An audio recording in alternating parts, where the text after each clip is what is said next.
For today's face-off on Fox Soul, challengers Quan LX and Big Angry Adams, ready to go blow by blow on those hot topics. Face-off on Fox Soul starts right now. Hello, Zoe. I'm Cristina Ibanez. I'm from Webedia, representing Sensa City, which is a Mexican outlet. I gotta say that it has been a lot of things has been said about the movie, about trans people, about empowering women, but less has been said about Mexico, which is the heart of it. So, what would you say about this, the heart of this movie, but also about the topic, who is really hurtful for us Mexicans? First of all, I'm very, very sorry that you and so many Mexicans felt offended. That was never our intention. We spoke, we came from a place of love, and I will stand by that. I don't share your opinion. For me, the heart of this movie was not Mexico. We weren't making a film about a country. We were making a film about 4 women. Yes. And these women could have been Russian, could have been Dominican, could have been black from Detroit, could have been from Israel, could have been from Gaza. And these women are still very universal women that are struggling every day, that trying to survive systemic oppression and trying to find their most authentic voices. So I will stand by that.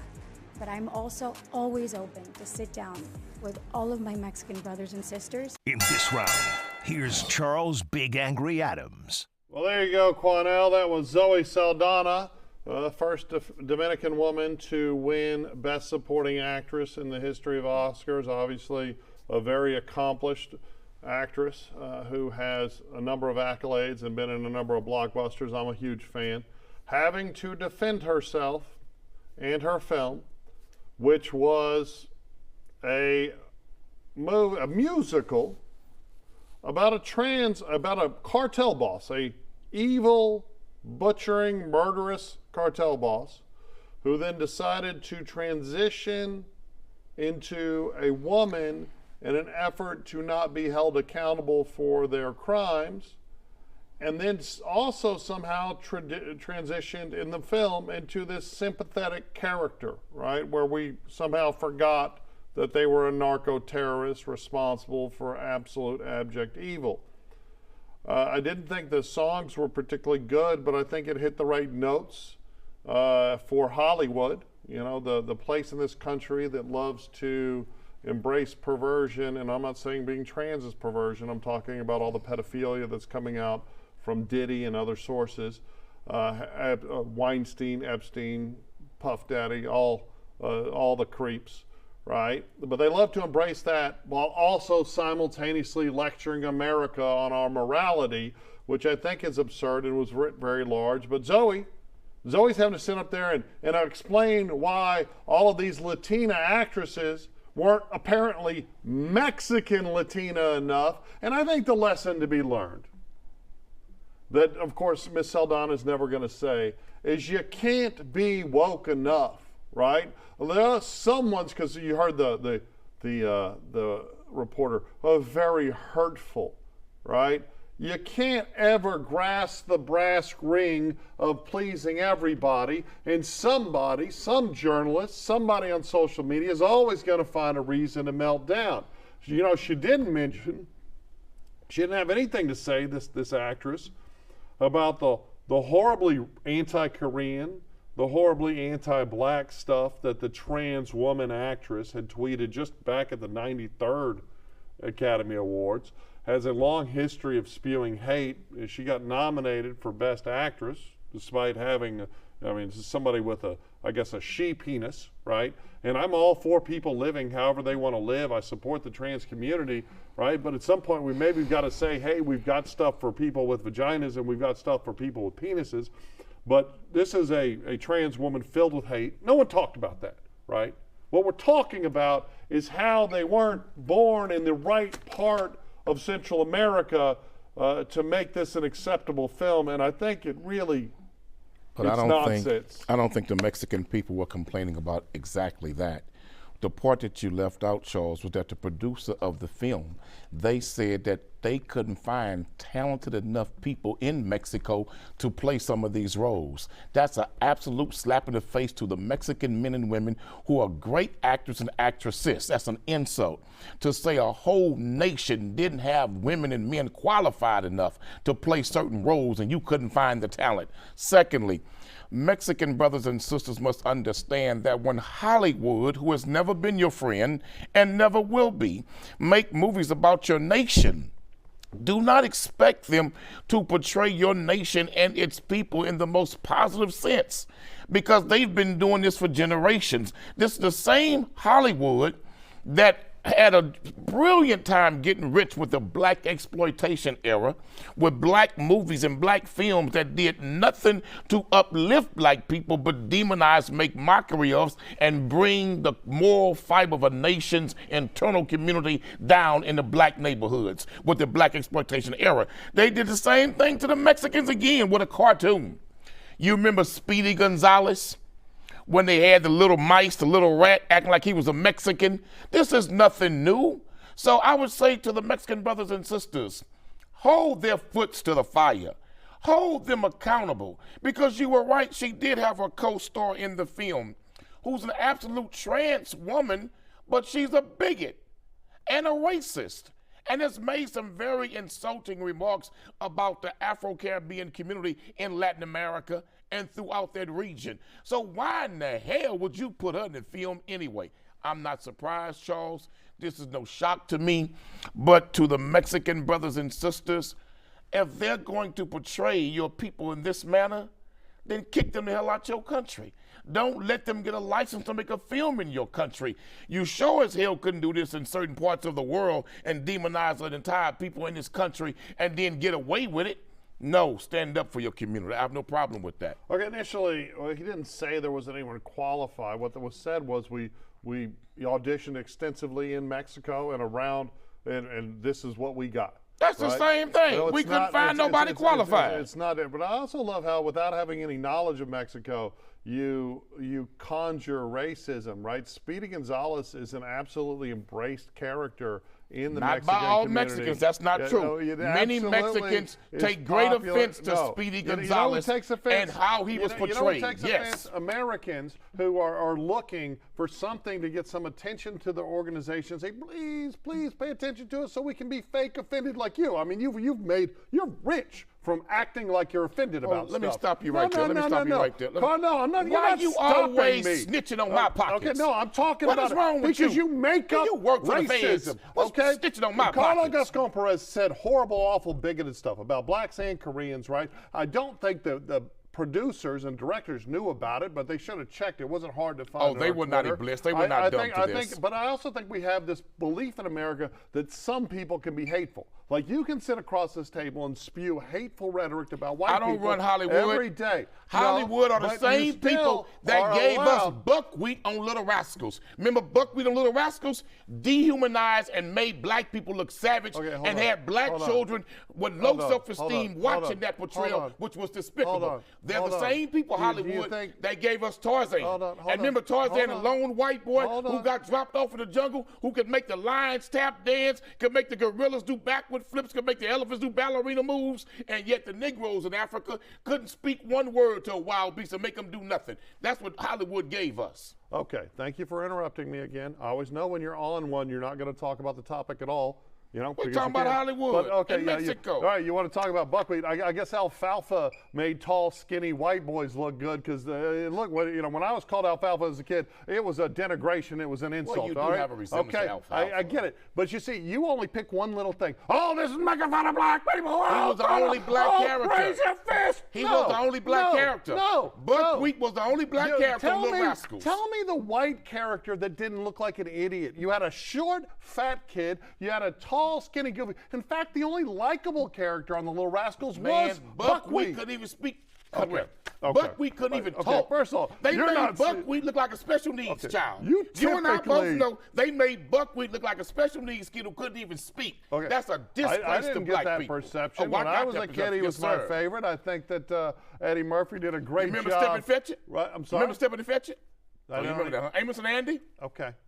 That's Hollywood. Yeah, well, there was a period of course, there was racism. The black back then. exploitation era. Of course, if you look at the It's very still first going on film now. in America, it was incredibly bigoted. Okay, but again, this is what you do. You say, hey, 100 years ago there was something going on. I don't want to talk about the story of the day. What about right? the Indians? We're here to and talk Hollywood, about the Indians. We're here to talk about Hollywood disrespects everybody's culture but their here's own. the thing. And that culture Why of white try? folk is protected in Why Hollywood. try? But Because- the disrespect of cultures of color has always been a tradition But in here's Hollywood. the real question, And they made us believe crazy the question you go don't want to cheat for answer white men. is because why try, right? You sit here on this stage and you pretend that America now in 2025 is just like America in I give 1930 some or examples. just like in I give some 1950. examples. Again, you're interrupting me, but it's all a pretend, right? And what's what Zoe Saldana learned last night is there's always going to be some clown, whether it's you or some reporter, pretending to be offended, pretending, well, it's okay for you to spew racist rhetoric every week. You call me some pejorative every single week, bless right? your But it doesn't heart. bother me. Oh, but that's I'm the thing, the hypocrisy. I If did not anyone were to bless ever your say heart. something like that to you, I there'd be don't a mind you march. white folks You'd talking be like that. breaking I windows don't and mind you white burning folks talking like cars, that. Oh, right? no, and the not truth me. is, I just I'm come to your sorry, neighborhood. you would just But be anyway, encouraging people let to. me say this, and Zoe Charles. found out that the truth They're is wrong that for us this. reasonable These people. producers are wrong no, for making what this film the way they did. What these producers There's no should factual do, evidence what at all Hollywood should about do. a Mexican cartel leader being gay and wanting to transition to a female. There's not a shred of factual evidence anywhere coming out of Mexico where a cartel leader wanted to cut off his penis to become a woman. Where the hell you all get this from? This is out of the mind of who is white you folks all? in Hollywood. Okay, actually, no. It was a French book. But here, let's French. talk about the The French movies. ain't white folks? Let's talk about the movies that won awards. A movie that painted an evil narco-terrorist cartel leader, a murderer, as sympathetic A because they fictional role. who transitioned. That's what movies tend to comedy. be. That transitioned right to being trans. You've got another movie in The Brutalist. Spoiler alert: a 3.5-hour drudge, right, where you finally get to the end, and you think this movie's about architecture and independence and escaping the war and all of this, and it turns out, well, then one main character, a guy, rapes another main character, a guy, and you don't even know, just left field, and that's how it ends, right? And then you've got the last one that won all the awards, Nora, which is an I've never okay heard of film, it. right? I've never heard of it. But again, it's about a sex worker, and it over-glamorizes sex work while demonizing basically capitalism, and it's just an applause for it's Hollywood at its nonsense. finest. You know, none of it Hollywood was at its celebrating finest. any movies that anyone actually wants to go see, right? You know who didn't get any awards? Wicked, right? Wicked, people loved that movie. Everyone watched it. It made a lot of it. It had Nora was the poorest box office performing Best Picture ever. And there's been a bunch of clunkers. This was the worst ever because Hollywood no longer cares about America, just like you don't care about America. No. You tell us all the time you hate What America. I don't care about is right? the worst of and America. what we need to stop What I doing. don't care about is what we have become as a nation that's un-American in many ways. Let's live up to the Constitution of this country for everybody. That's the America I It's a want to nice see. lecture, not on point. But hey, how about Hollywood? How about Hollywood go back to making action movies and dramas and rom-coms that people actually want to Them see demons in that Hollywood, aren't about all that crap? Them freaks in Hollywood, you sure about that?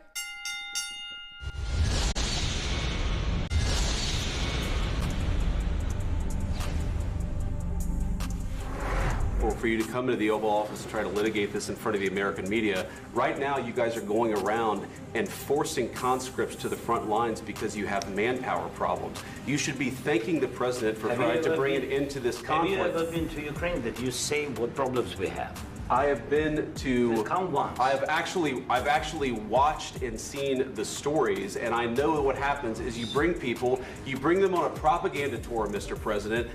Do you disagree that you've had problems bringing people into your military? We have problems. And do you think that it's I will respectful answer. to come to the Oval Office I of will the United answer. States of America and attack the administration that is trying to prevent the destruction of your country? A lot of questions. Let's start from the beginning. Sure. First of all, during the war, everybody has problems. Even you, but you have nice ocean and don't feel now, but you will feel it in the future. God bless. You don't know that. God bless. You don't God know that. bless. You Don't- will not have gotta- a war. Don't tell us what we're going to feel. We're trying to solve a problem. Don't tell us what we're going to feel. I'm not telling you. Because I'm you're in no answering on this position to question. dictate that. That's Remember exactly what this. you're doing. I'm not You're dictating. in no position to dictate what we're going to feel. We're going to feel very you will good. Feel influenced. We're going to feel very I'm good and very telling strong. You will feel influenced. You're right now not in a very good position. You've allowed yourself to be in a very bad position, and he happens to be right about it. From the very beginning of the war. You're not in a good position. You don't have the cards right now. With us, you start having cards. Right now, you don't. You're playing cards. You're playing cards. You're gambling with the lives of millions of people. You're gambling with World War III. In this round, here's Quanell X. Charles, we just watched a display from the Oval Office of the President of the United States of America like I have never seen in my lifetime. You had Ukrainian's president there to meet with President Trump, and it looks like the VP, J.D. Vance, but really you saw J.D. Vance take control of some parts of the meeting with the president sitting right there in front of him going back and forth with another head of state from Ukraine. The display was one of brutal honesty.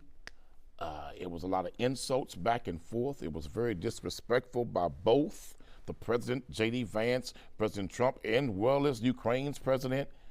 It was a display that's normally held behind closed doors, not before the public. But maybe it's time the public gets a chance to see what's really said behind these closed door meetings and bring it out to the public so we can really find out what's going on. What I did not like was that the enemies of Ukraine are also the enemies of the United States. And so what happened in that meeting and that display was reinforced the enemies of both of us to say, look, America either going to pull out, we're going to take over Ukraine. But my concern watching that meeting, what is North Korea thinking about now when it comes to South Korea? What is China thinking about now when it comes to Taiwan? What is Iran thinking about now when it comes to Israel and other countries in that region when you watch a display like this? Trump was right when he told him you don't have the cards right now. But with our backing, you do have the cards. But people are not talking about this. Before the Ukrainian president went to that meeting with them, he had met with other American elected officials in private meetings where he was encouraged to reject the deal that Trump was offering, and that he was encouraged to play hardball with President Trump. To me, that's borderline treason, because how can the hell can you, as a sitting American elected official, instruct a foreign leader how to circumvent or manipulate your own president? The whole thing was concerning me, Charles.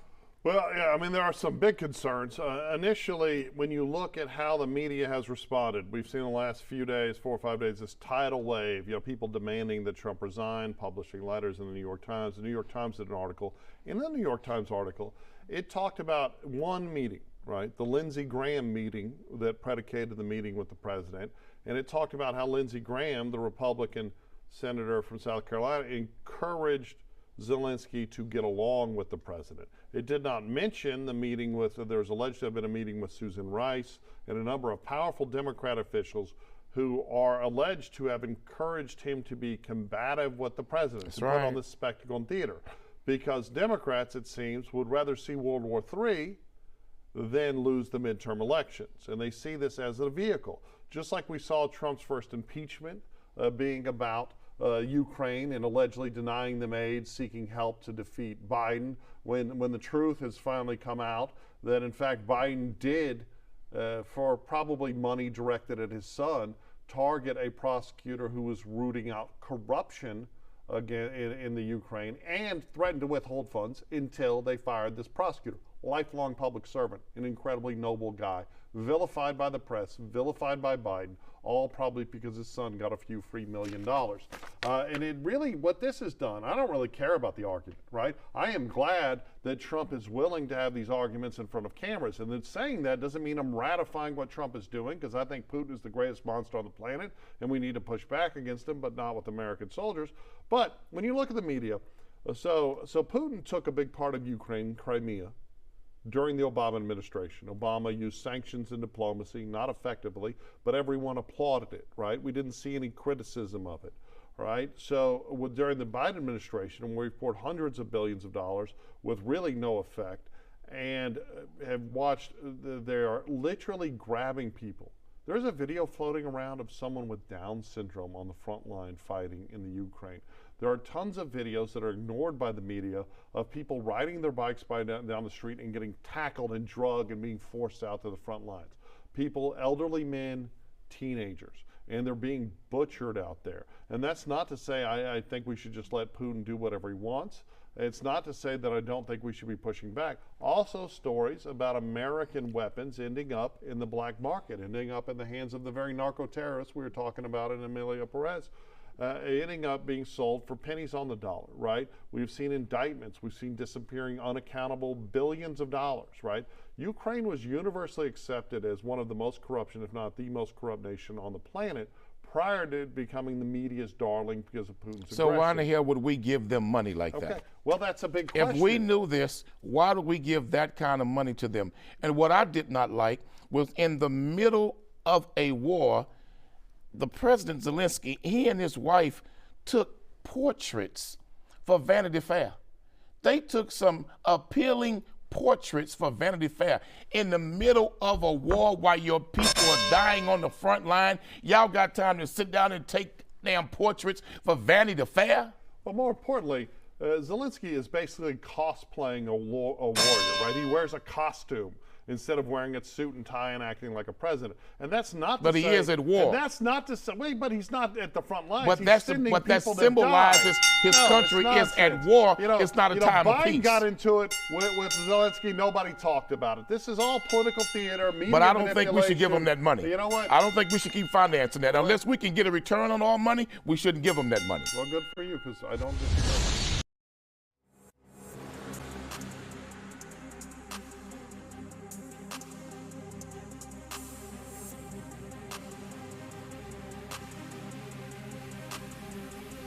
That's it for the Face Off on Fox Soul.